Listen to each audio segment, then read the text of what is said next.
Okay, this is a quick video just to show the dimensions of this little steam engine here. It appears to be somewhere around 28.5 inches tall. The flywheel is 11 inches in diameter. It has a 3.5 inch stroke, and it's got a base it's sitting on that's about 5.5 inches. So that's about it. It should answer your questions. I'm not sure what the bore is. The outside diameter of the cylinder is 3.5 inches.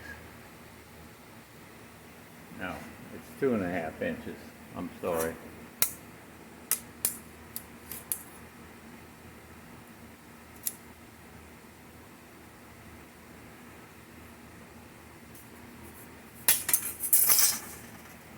Two and a half inch diameter of the outside diameter of the cylinder. I did not take the head off. Well, there you go. Thank you.